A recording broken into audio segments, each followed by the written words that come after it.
अस्सलाम वालेकुम। उम्मीद है आप सब खैरियत से होंगे। आज फर्स्ट ईयर केमिस्ट्री का यूनिट नंबर 4 जो कि है स्टेट्स ऑफ मैटर गैसेस, उसके अंदर गैसेस के हवाले से एक अहम थ्योरी जो कि kinetic molecular theory of gases कहलाती है, उसके हवाले से बात करेंगे, या इन शॉर्ट फॉर्म जिसे हम KMTG कहते हैं उसके हवाले से बात करेंगे। उस थ्योरी की डेवलपमेंट और इसके साथ साथ प्रपोजल, और फिर इन लास्ट जो उसके इंपॉर्टेंट पॉइंट्स हैं या जो पास्टुलेट्स हैं उन्हें भी वन बाय वन देखेंगे। तो स्टार्ट करते हैं। सबसे पहले काइनेटिक मॉलिक्यूलर थ्योरी जो है वो बर्नौली ने प्रपोज की 1738 में, जो कि एक स्विस मैथमेटिशियन थे।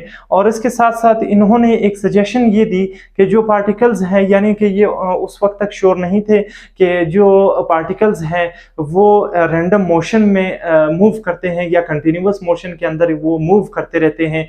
इसी तरह यानी कि वो कभी भी इन स्टेट ऑफ रेस्ट नहीं पाए जाते, वो हमेशा इनके पार्टिकल्स मूव करते रहते हैं। इसी तरह ऑलमोस्ट 119 ईयर्स आफ्टर बर्नौली एक और केमिस्ट थे जिनका नाम रोडोल्फ क्लॉजेस था। इन्होंने इसके जो अहम पास्टुलेट्स हैं उनको डेवलप किया। और फिर उसके साथ साथ अगर हम इस थ्योरी के अदर को वर्कर्स की बात करें तो उनमें जेम्स मैक्सवेल, और इसी तरह जो है वो बोल्ट्जमैन, और इसी तरह वंडरवॉल, ये भी साइंटिस्ट हैं जिन्होंने इसकी पास्टुलेशन में या इसकी जो थ्योरी की डेवलपमेंट थी उसके अंदर अपना रोल प्ले किया। इसी तरह अगर हम इसके पास्टुलेट्स को देखें कि सबसे पहले इसका पॉइंट ये है, इसके टोटल 7 पॉइंट्स हैं, उनमें से फर्स्ट पॉइंट ये है, चूंकि ये बुलेट पॉइंट्स में लिखा गया इसके लिए, इसके साथ साथ आप इसका पूरा एक वन बाय वन जो पॉइंट्स हैं उनका होल पैराग्राफ भी जो है वो बना सकते हैं।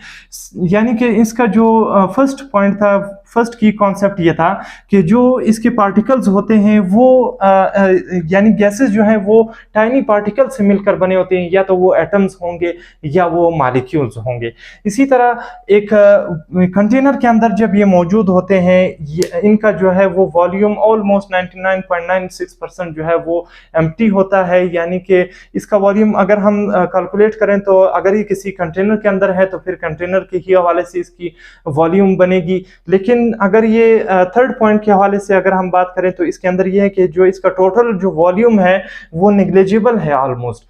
चूंकि सेकंड और थर्ड पॉइंट जो है वो एक दूसरे से रिलेट करते हैं, वो वॉल्यूम के हवाले से ही है। यानी कि गैसेस का वॉल्यूम अगर हम देखें तो वो ऑलमोस्ट नेग्लिजिबल है, यानी कि 0.04% इसकी जो है वो टोटल वॉल्यूम बनती है। इसी तरह जो गैसेस हैं वो हमेशा कांस्टेंट रैंडम मोशन के अंदर जो है, और फिर ख़ास एक बात यह है कि वो स्ट्रेट लाइन के अंदर मूव करते रहते हैं। इसी तरह जब इनकी तो फिर इनकी जो कोलिजन है या जो डायरेक्शन है वो चेंज होगी, तब वो चेंज होती है कि जब ये स्ट्राइक करते हैं कंटेनर के वॉल के साथ। जब ये वॉल के साथ स्ट्राइक करेंगे तो फिर ये जो है वो इनकी डायरेक्शन जो है वो चेंज हो जाती है, और फिर ये स्ट्राइक करते रहते हैं किसी भी जो है वो एक कंटेनर के वॉल के अंदर। इसी तरह इनकी जो कोलिजन है वो कम्प्लीटली इलास्टिक होती है, यानी कि जो इनके अंदर जब ये वॉल के साथ स्ट्राइक करेंगे या जो कोलाइड करेंगे तो उसकी जो कोलिजन होगी वो कम्प्लीटली इलास्टिक होगी, न उसमें गेन ऑफ एनर्जी होगी न लॉस ऑफ एनर्जी होगी, यानी कि वो कम्प्लीटली इलास्टिक होगी। न तो इसके जो मोशन है या जो स्पीड है उसके ऊपर जो है वो असरअंदाज होगा। अब स्पीड के ऊपर जो है असरअंदाज होने के लिए मुख्तलिफ फैक्टर्स हो सकते हैं, सच एज जो है वो स्पेस अगर कम कर दिया जाए या इसका टेम्परेचर जो है वो ज़्यादा कर दिया जाए तो इसकी जो कोलिजन है वो भी इंक्रीज होगी, जिसके नतीजे में जो है वो प्रेशर भी डेवलप होगा। या इनकी जो अगर हम कोलिजन की बात करें तो वो इस तरह जो है वो तेज़ हो सकती है या कम हो सकती है। लेकिन स्ट्राइक करने से इनका जो है वो कोई चेंज नहीं पड़ेगा, चूँकि ये एक दूसरे से काफ़ी दूर होते हैं। यानी कि 99.96% जो है वो इनके अंदर जो वॉल्यूम है वो एम्प्टी रहता है। इस वजह से इनके अंदर ना तो अट्रैक्टिव फोर्सेस होंगे ना रिपल्सिव फोर्सेस होते हैं। इसकी जो बुनियादी कॉन्सेप्ट यही है कि वो या तो एक दूसरे से जो है वो बहुत दूर होते हैं, या जो एक्चुअल वॉल्यूम है इनका वो ऑलमोस्ट नेग्लिजिबल होता है, इसलिए इनके अंदर कोई जो है वो ना फोर्स ऑफ अट्रैक्शन होती है ना फोर्स ऑफ रिपल्जन होती है।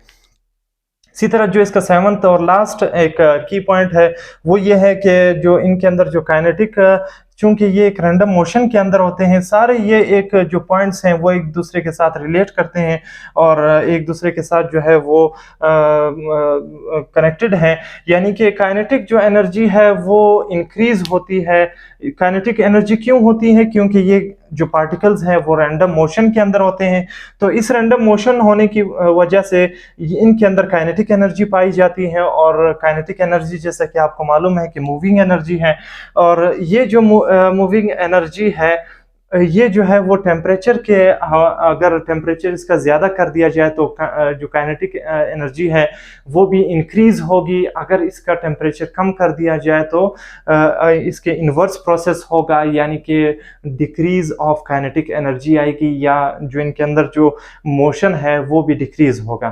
तो ये था आज का एक छोटा सा टॉपिक चैप्टर नंबर 4 के अंदर। इसी के साथ साथ आगे के जो टॉपिक हैं उनको भी वन बाय वन देखेंगे। तब तक के लिए अपना ख्याल रखिएगा। अल्लाह हाफिज़।